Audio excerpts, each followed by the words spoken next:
Kaedah menyengit udang membawa rezeki lumayan kepada nelayan.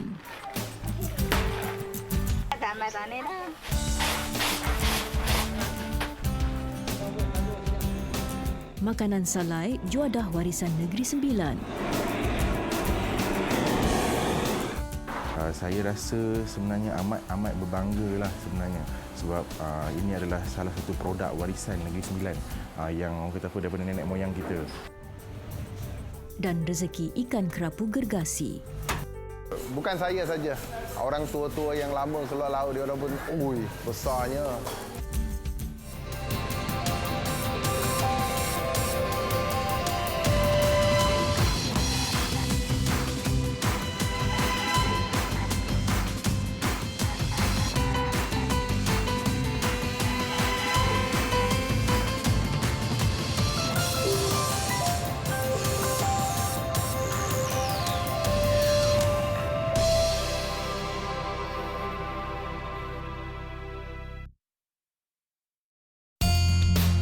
Pelbagai hidangan yang berasaskan makanan laut membuka selera sesiapa sahaja.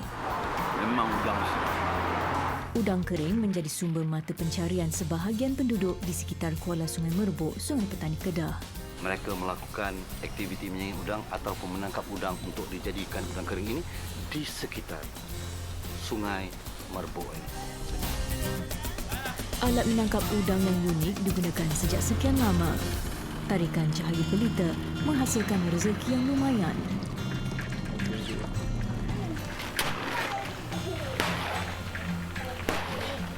Udang kering menjadi buruan sebahagian peniaga yang sedar akan keenakan udang kering dari Kuala Sungai Merbuk ini.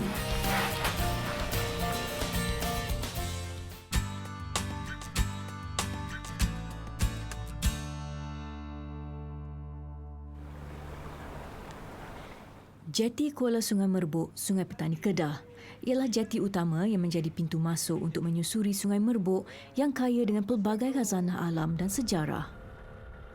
Sareh Khalid dan Muhammad Azhar Ismail, dua nelayan yang berpengalaman dengan selok-belok Sungai Merbuk. Kami dibawa menyusuri sungai ini untuk mengenali sungai yang menjadi pusat peradaban awal manusia di Kedah. Hutan bakau yang masih terpelihara ialah faktor penting sebagai asas ekologi marin. Ia memberi kelebihan kepada nelayan untuk mencari rezeki di sungai ini.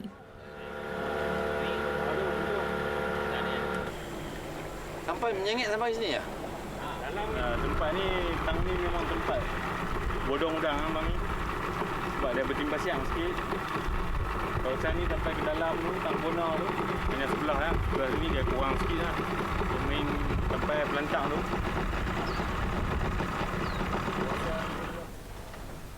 Sungai Merbuk panjangnya lebih kurang 50 km. Dari sini di Kampung Sembeling ini ataupun Jeti Sembeling ini kira-kira 30 km dari Tanjung Lawai iaitu muara Sungai Merbuk. Sungai Merbuk ini merupakan pusat peradaban awal di Kedah. Di sini letaknya Lembah Bujang dan juga Pelabuhan Kedah Tua. Bagi penduduk di sini, mereka melakukan pelbagai aktiviti untuk mencari rezeki, antaranya menyengit udang. Mereka melakukan aktiviti menyengit udang ataupun menangkap udang untuk dijadikan udang kering ini di sekitar Sungai Merbuk ini. Sekitar 3 atau 4 kilometer mereka melakukan aktiviti itu sepanjang malam.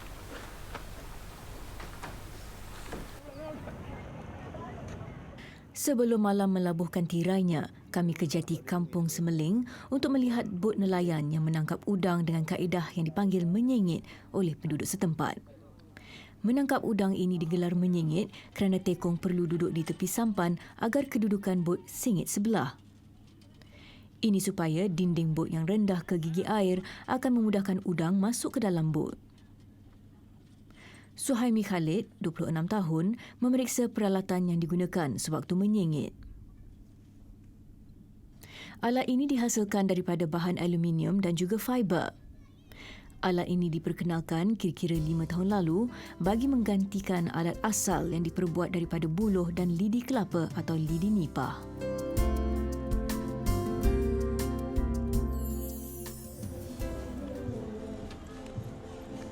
Aktiviti menyengit udang tidak boleh dilakukan pada siang hari. Selepas matahari terbenam, barulah mereka membuat persediaan untuk mencari rezeki. Kira-kira jam 8 malam, kami tiba di jeti dan berasa teruja untuk melihat udang melompat masuk ke dalam bot. Bagaikan cerita dongeng, tanpa pukat atau umpan, mereka boleh membawa pulang pada setiap malam antara 8 hingga 10 kilogram udang.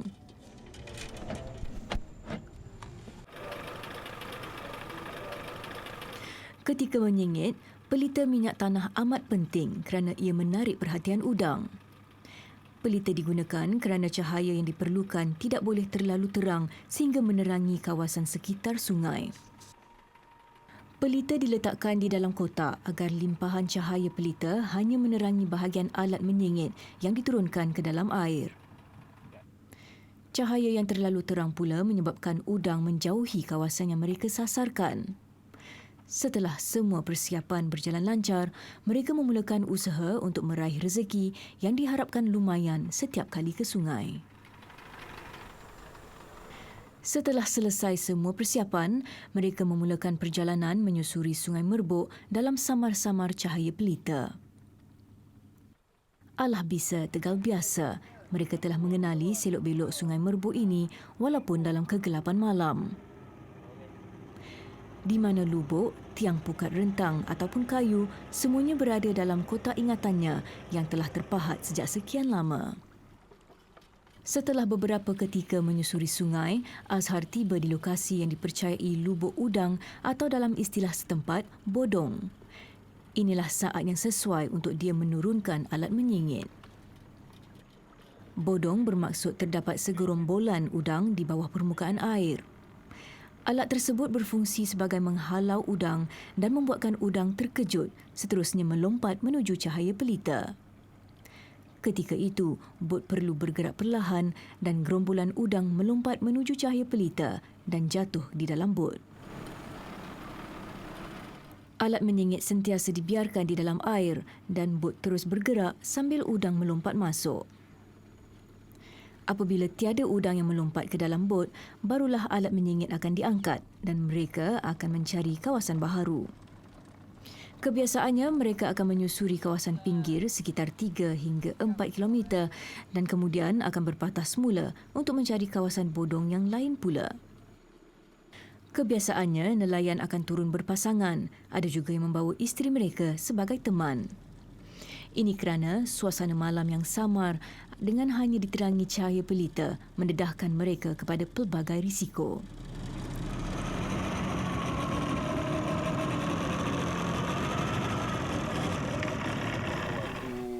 Banyak tu berapa kilo boleh dapat?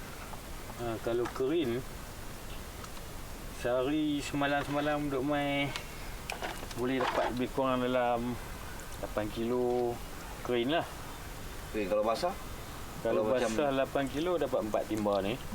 4 baldi tu? Ya, 4 baldi ni.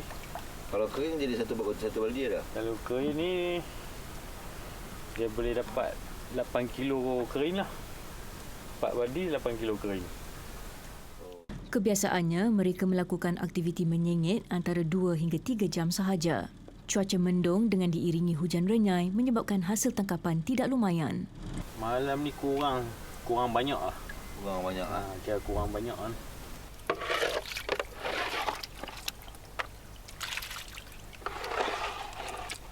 Ini je malam ni bang. Ya, macam ni saja. Rezeki. Inilah dia tangkapan udang, cara menyengit pada malam ni.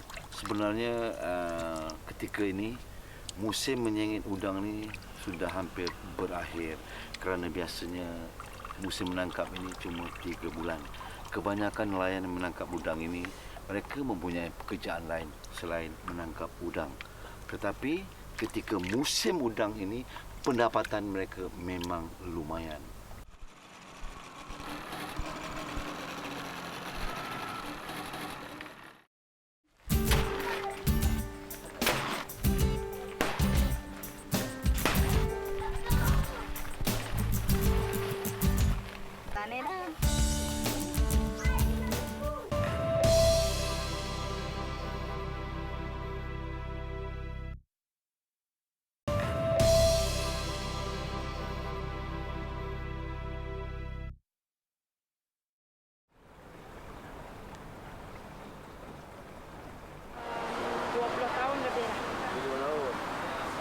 Pasangan suami isteri Muhammad Azhar Ismail dan Robiah Lodin telah melalui pelbagai pengalaman sebagai nelayan dan juga peniaga. RM5,000 satu kali. Saya Pelbagai hidangan yang berasaskan udang disediakan untuk kami cuba. dia pun tinggal. Ini lama dah ya. Dulu usang lah kat sini. Memang. Oh, kat sini. Saya ni kadang-kadang tu buat Robiah yang bermastautin di sini mempunyai kelebihan dalam dunia masakan, khususnya masakan Thai. Dia yang berasal dari selatan Thai berhijrah ke sini dan membina kehidupan bahagia bersama suami. Pasangan Azhar dan Robiah ni sebenarnya berniaga sepenuh masa. Selain si Azhar ni menangkap udang, jadi dia orang berniaga, tom yam, berbagai makanan siam lah. Dan disebabkan mereka mencari udang juga, terutama si Azhar ni, jadi saya dihidangkan dengan menu daripada berasaskan udang. Yang ni somtam. Somtam ke ataupun sontam pelam. somtam mangga. Mangga. Ya, ini cucur udang. Yang ni pulut udang ataupun pulut panggang. Yang ni istimewa lah ni. Tom yam special, tom yam super special lah. Ni udang dia besar-besar. Kadang-kadang ada juga sewaktu menyengit tu, udang yang besar ni masuk ke dalam bot ya. Ada tapi tak banyak. Kalau ada rezeki adalah. Jadi saya rasa yang ni kalau kata pulut panggang ni yang dibuat daripada udang kering ni, udang kering dia yang sedap, makan mentah sedap. Tu saya cuba rasa. Tengoklah warna dia. Tak adalah putih je, setengah ni inti pun sikit sangat. Ini penuh dengan inti dia. Kalau dia tengok.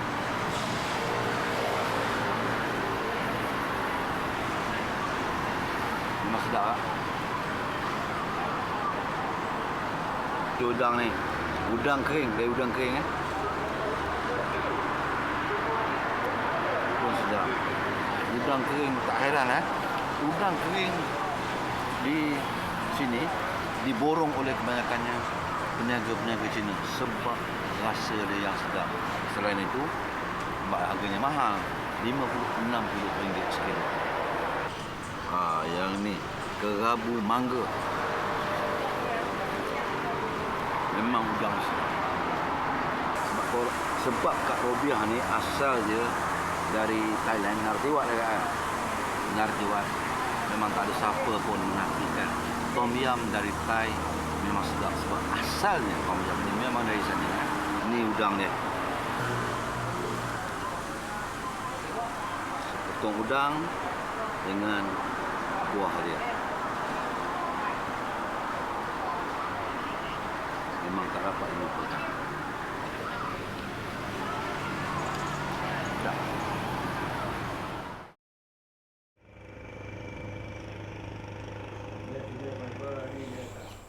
Jeti nelayan ini milik Azhar dan keluarganya. Di sini mereka menyimpan bot yang digunakan untuk mencari rezeki. Apa yang menarik perhatian kami ialah sampan menyengit yang pernah digunakan datuknya lebih 30 tahun lampau. Walaupun sudah berkhidmat sehingga 4 generasi, sampan ini masih utuh walaupun tidak digunakan sejak sekian lama. Tinggal sejarah ya. Inilah bot yang digunakan untuk menyengit udang ya. Bot tradisional yang difahamkan telah sampai sehingga 4 generasi. Walaupun tidak digunakan kini, tapi menjadi bahan sejarah kepada anak cucu. Yakin boleh. Zaman dan manusia sentiasa berubah, begitu juga dengan nelayan. Reka bentuk sampan turut berubah lantaran sampan lama tidak lagi mereka gunakan.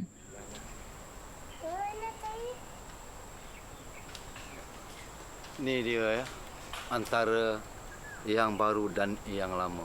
Tak ada yang lama, tak ada yang baru. Ini ya. Alat menyengit yang asal yang digunakan sejak berzaman. Menggunakan batang buluh, lidi kelapa, ada yang gunakan lidi nipah. Yang ini fiber dan juga aluminium lah.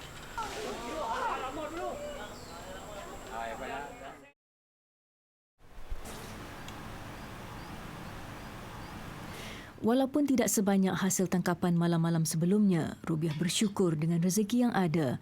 Dia merebus udang ini untuk dijadikan udang kering. Kalau ada ikan tu, kita asingkan lah. Nasi juga. Kalau tak ada ikan tu, basuh-basuh, rebus ya. Biasanya rebus berapa lama? Setengah jam. Setengah jam. Apa ingredient nak rebus itu? Campur apa? Ada serai ke? Ada apa ke kosong ke? Tak ada apa. Kita masukkan air tengah periuk. Masukkan udang, masukkan garam 1 kilo 1 periuk. Udang yang telah direbus perlu dijemur dengan segera di bawah matahari terik. Jika cuaca elok dan panas sepanjang hari, memadai hanya sehari sahaja udang ini akan kering sepenuhnya.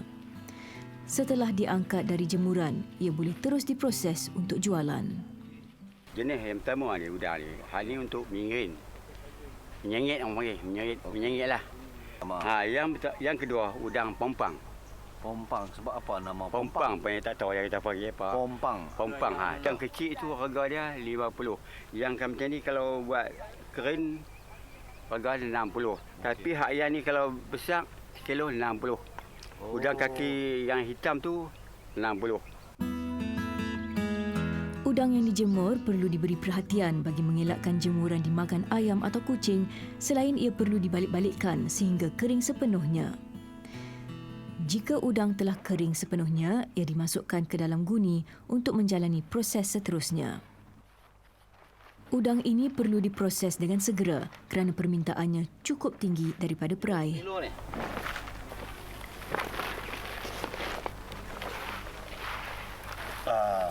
Inilah dia udang kering ya, yang harganya sekitar 5 hingga 60 ringgit sekilo.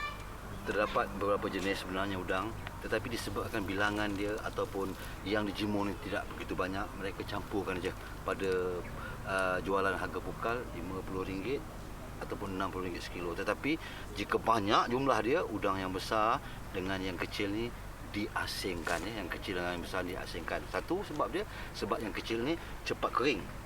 Kalau dijemur, yang ni lambat memakan masa 2 hari, yang ni memakan masa sehari. Jadi diasingkan sebab harga juga berbeza. Ini 50, ini 60. Jadi jika banyak jumlahnya amat menguntungkan jika diasingkan. Okey.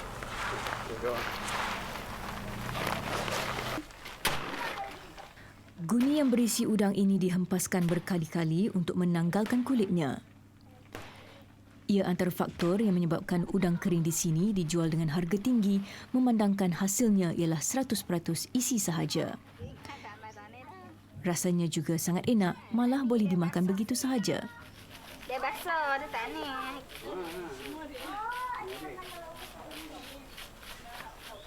Lebih kurang 5 timba, 6 timba lah. 5 timbang 6 timbang senang-senang je. Berapa jam tu? Ada dalam 3-4 jam je lah. 3-4 jam je. Musim menyengit udang sudah berada di penghujungnya. Namun hasil takapan Cik Ani, 60 tahun, malam kemarin masih lumayan. Ayah beli nampak kenuri. Kenuri apa? Kenuri kahwin. So, ni nak udang ni untuk masak apa?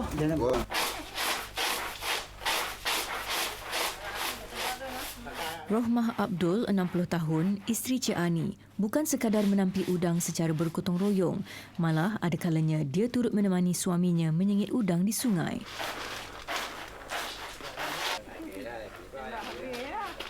Orang main beli di rumah. Ya ke? Tak pernah buat video betul. Oh, banyak Sama duit lah. ni.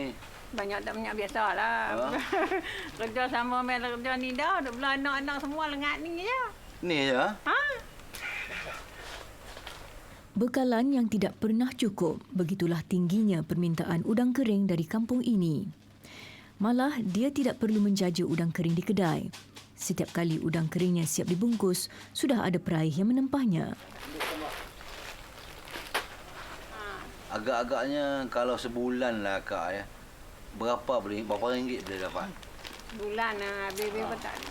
Bulan habis tak ada pun 3 lebih lah macam tu lah. 3,000 lebih. Boleh lah duduk kampung 3,000 lebih.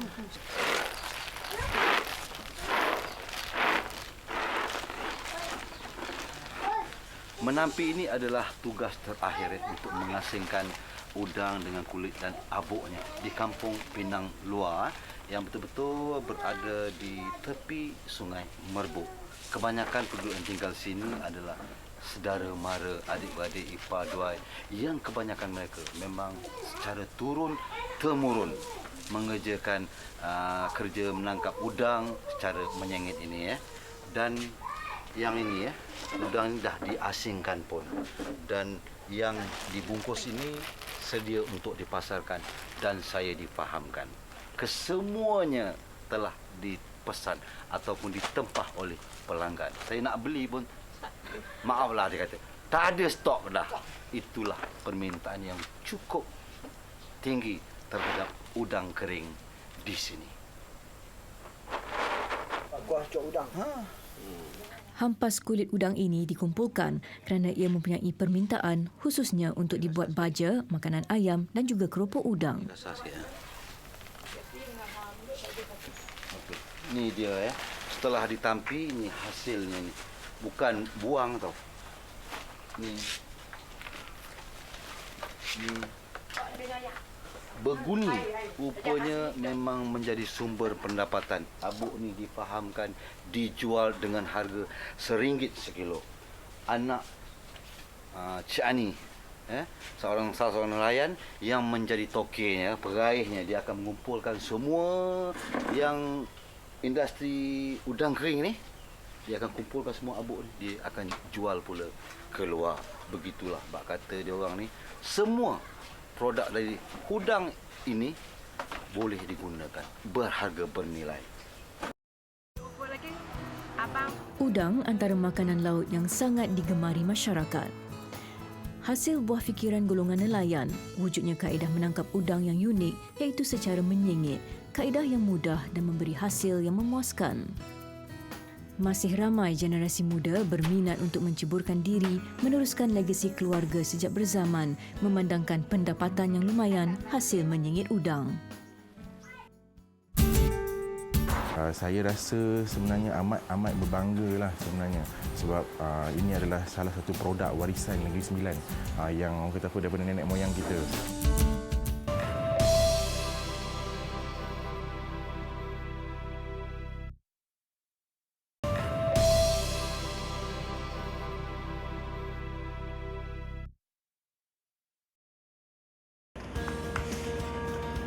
Menyalai itik, langkah pertama untuk menyediakan rendang maupun masak lemak cili api. Peniaga yang menawarkan produk salai lazimnya menyediakannya secara terbuka dengan nyalaan bara api.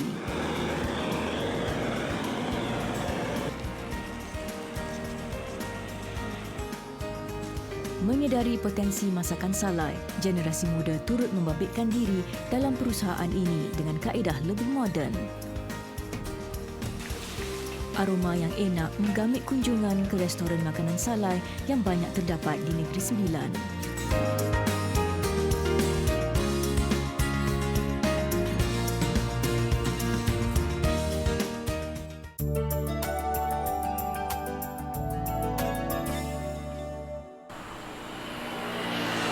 Kampung Kundur yang terletak di laluan Linggi Pedas ialah lokasi utama yang menjual lauk pauk yang disalai.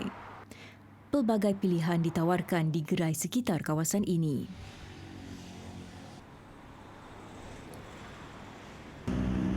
Anwar Bahasin antara pelopor yang menawarkan produk salai di daerah ini. Dia menjual ikan sembilang, daging, burung puyuh dan itik salai sejak lebih 10 tahun lalu. Inilah rutinnya pada waktu pagi, menghidupkan bara api untuk menyalai. Dan tugasnya ini berlarutan sehingga tengah hari.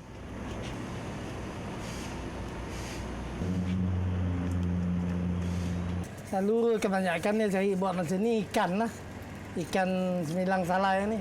Daging pun ada juga. Lalu yang kerapnya tu ikan lah. Sambil tu daging, puyuh, ayam kampung dan itik lah.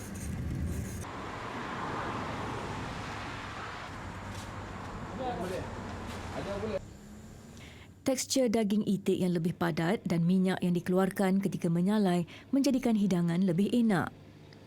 Proses salai pula mengambil masa hampir 2 jam. Tidak hairanlah seekor itik salai boleh mencecah harga RM60. Bara yang dibiarkan berasap ialah elemen penting kepada proses salai yang sempurna. Jika terlalu panas, hasil salai akan menjadi terlalu kering. Proses salai menggunakan kayu pokok tertentu seperti batang kayu getah, rambutan atau manggis untuk memastikan bara mampu bertahan lama. Macam cuti lah, masa hari-hari perayaan kau, hari-hari cuti macam tu. Banyaklah yang datang beli. Kadang ada orang pergi bercuti ke Perdeksen, ke Melaka, balik kampung macam tu. Hanya 2 jenis itik yang disalai, iaitu itik daging yang berbulu putih atau itik nila.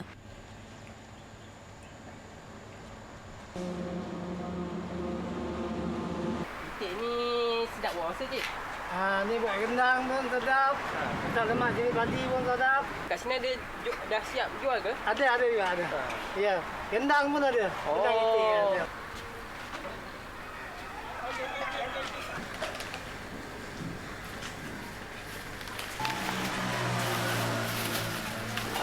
Ya, ya.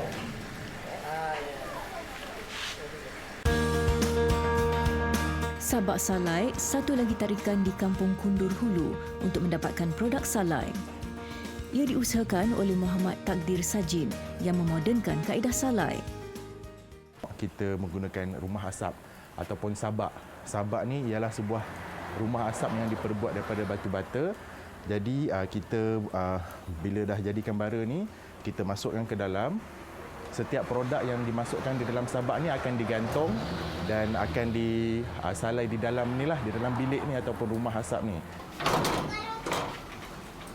Kaedah ini sesuai dengan tuntutan untuk menyediakan produk salai dalam kuantiti yang besar. Kapasiti dia macam mana? Okey, kapasiti dia kalau satu sabak ni boleh memuatkan lebih kurang 200 kilo daging mentah. Jadi banyak juga tu, dan penghasilan dia akan jadi separuh daripadanya lah, iaitu 100 kilo daging salai lah.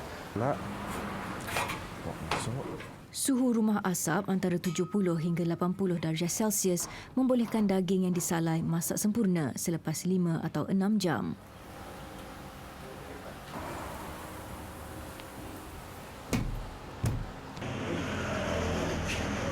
Daging yang telah sejuk akan dipotong dengan mesin dan dibungkus untuk dijual.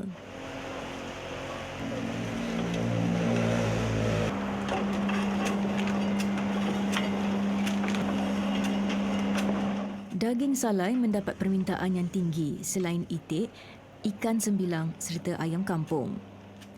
Premis ini sering menjadi tumpuan penduduk tempatan serta masyarakat luar Negeri Sembilan yang ingin berkongsi rasa keunikan makanan salai. Kalau rasa pun boleh 10 campur 15, 55. Inovasi ini pernah mengangkat anak muda ini sebagai pemenang tempat kedua Anugerah Inovasi Penyalaian Peringkat Kebangsaan pada tahun 2015. Saya rasa sebenarnya amat berbanggalah sebenarnya sebab ini adalah salah satu produk warisan Negeri Sembilan yang orang kata apa daripada nenek moyang kita yang famous di Negeri Sembilan ni. Memang mana rata-rata orang jual salai. Jadi saya amat bangga untuk menjadi salah seorang pengusaha ataupun usahawan yang mengeluarkan produk salai warisan Negeri Sembilan ni. Dan itu yang saya rasalah sebab apa benda ni tak semua orang yang muda mungkin nak menceburkan diri kan.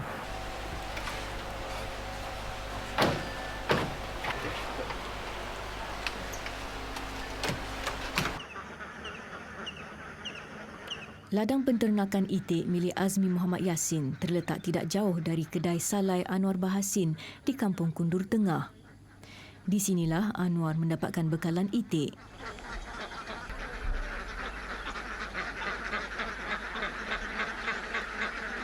Azmi membela itik telur dan juga itik daging. Namun menurutnya pada hari ini kebanyakan itik daging telah habis dijual.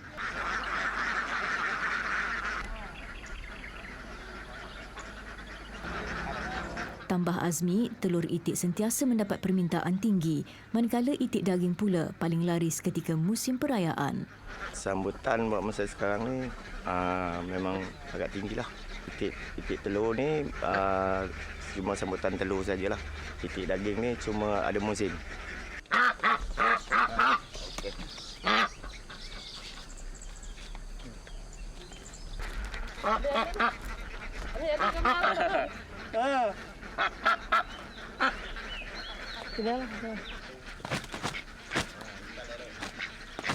Proses lah. Kan kita apa lah. Ayolah. Itik ni kan kita pergi hantar proses semua di depan ni lah, di kedai apa proses itik lah. Lepas ni kan saya dah siap proses semua. Saya nak disalai lah. Ya.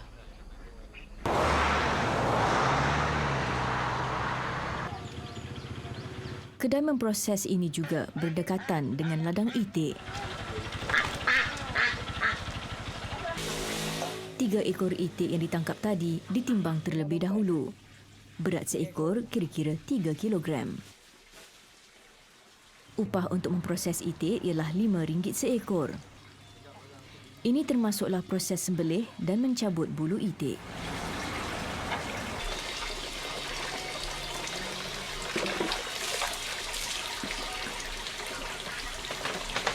Itik salai antara produk terlaris terutama pada musim perayaan.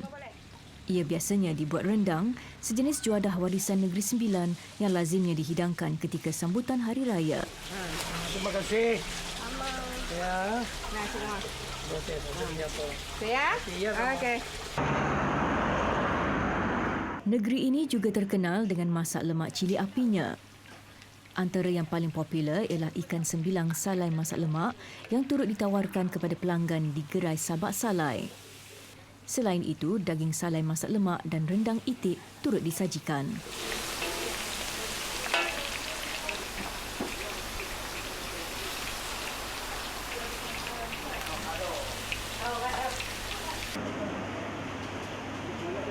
Gerai yang berkembang menjadi perusahaan makanan keluarga ini menjadi tumpuan peminat masakan asli Negeri Sembilan.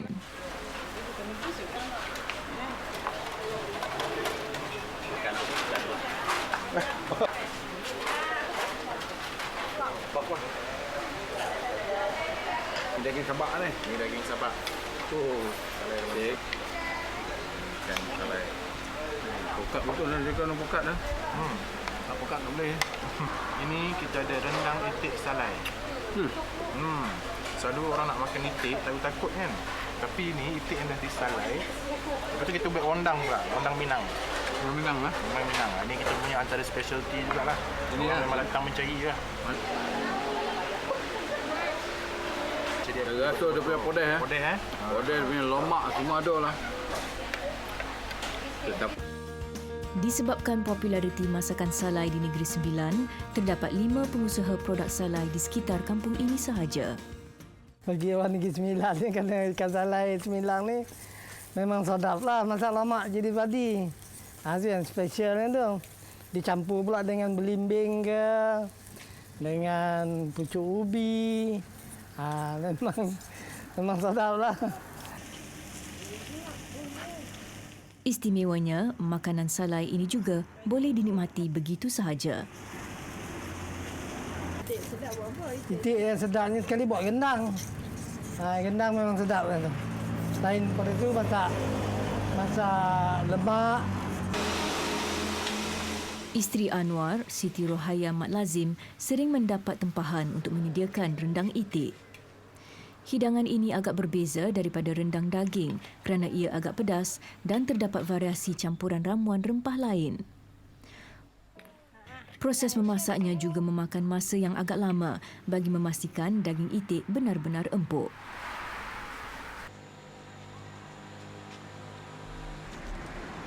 Pada hujung minggu pula, Anwar biasanya memproses hingga 70 kg ikan sembilang bagi memenuhi permintaan pelanggan.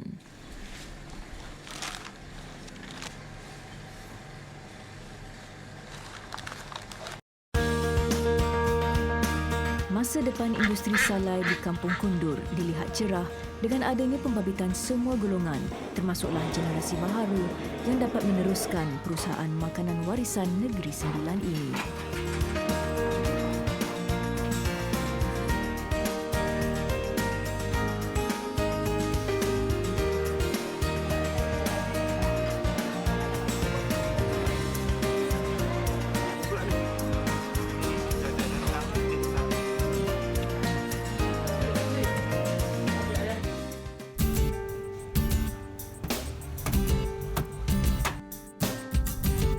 Bukan saya saja.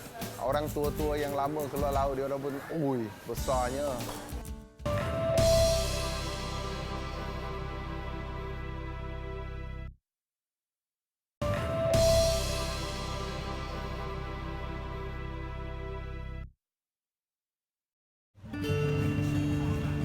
Rezeki kadangkala datang tanpa disangka-sangka. Kerapu kertang gergasi menjadi buah mulut masyarakat setempat.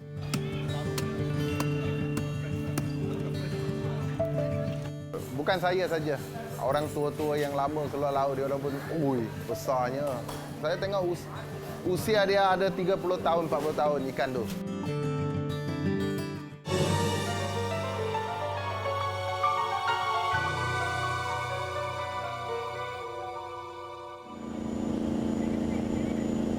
Perairan Sabak Bernam.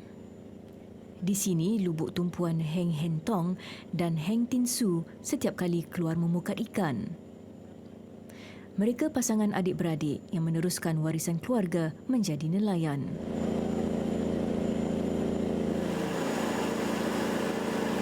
Rezeki lautan biru lazimnya tidak menentu. Ada kalanya melimpah ruah dan ada kalanya pulang dengan tangan kosong. Biarpun begitu, mereka sudah masak dengan pasang surut kehidupan di laut. Apatah lagi mereka sudah lebih 2 dekad menjadi nelayan. Tu memang kena rajin loh. Kena rajin, kena boleh pandai sikit loh. Pasal ini pergi laut, bukan suka-suka pergi laut boleh dapat ikan. Pernah pakai otak sikit, rajin baru boleh dapat. Sementara itu, di Pekan Subang, Heng Jin Chon atau lebih dikenali sebagai Ah Tiong sibuk menjaga gerai hasil lautnya.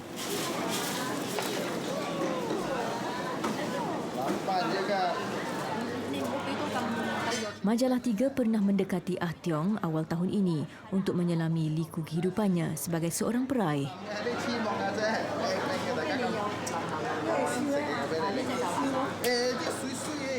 Dia wakil keluarganya yang dipertanggungjawabkan menjual hasil tangkapan adik-beradiknya kepada pembeli. Saya sendiri jualan terus dekat KL. Jadi itu tak ada orang tengah lah. Semua kita sendiri beruntung. Saya rasa itu macam lebih okey lah daripada kita nelayan kerja penat. Kita boleh tahu harga, kita boleh cakap harga sendiri.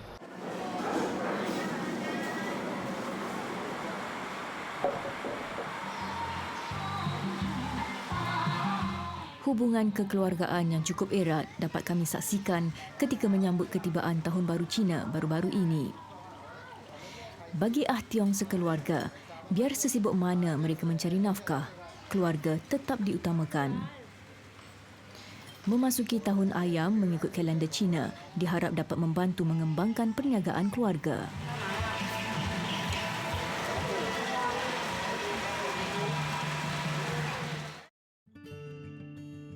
Tanpa diduga, baru-baru ini rezeki Ah Tiong berganda. Dia berjaya meraih seekor ikan kerapu kertang seberat 130 kilogram. Kabar tentang kejayaannya itu menular sehingga menjadikan pasar tempat Ah Tiong berniaga tumpuan orang ramai yang ingin melihat kerapu gergasi ini dengan lebih dekat. Ikan kerapu ini ditangkap kira-kira 8 batu nautika atau bersamaan dengan 15 km di luar pantai Sungai Besar Selangor. Ia ditangkap rakan Ah Tiong, Ah Siang, yang pertama kali mendapat ikan sebesar ini sepanjang hidupnya sebagai seorang nelayan. Dia kemudian menjual ikan kerapu kertang ini kepada Ah Tiong dengan harga RM50 sekilogram. Dia telefon saya, lepas tu saya telefon customer saya. Customer saya okey mau, jadi saya pun ambil lah. saya kena tanya customer juga. Kalau customer tak mau, saya pun tak berani. Itu susah nak jual. Kalau tak ada orang order, tak ada orang booking, kita tak berani. Modal besar itu. Seekor saya beli modal sejak 6,500. Bagi Ah Tiong, cabaran sebenar bukanlah mencari pembeli bagi ikan seberat kerapu keretang ini. Cabaran sebenar baginya dan pekerja ialah untuk membersihkan, memotong dan menyang ikan ini. Ia bukan mudah, apatah lagi dengan hanya menggunakan peralatan asas seperti pisau dan tukul. Biarpun begitu, Ah Tiong gembira dengan ikan terbesar pernah diraihnya ini. Ada juga lah terkejut. Bukan saya saja. Orang tua-tua yang lama keluar laut, dia orang pun, ui, besarnya. Pasal 130 kilo, kira sudah banyak besar lah. Saya tengok usia dia ada 30 tahun, 40 tahun ikan tu. Baru boleh jadi besar ni macam. Hari ini, Ah Tiong mampu berbangga dengan perkembangan perniagaannya. Berbanding kali pertama kami bertemu dengannya, kali ini dia menyewa tapak perniagaan yang lebih besar berkat rezeki yang dibawa ikan kerapu keretang gergasi yang dijualnya tempoh hari. Namun, ini bukan titik noktah cerita Ah Tiong. Perjalanannya masih jauh dalam meneruskan warisan keluarga bersama adik-beradiknya.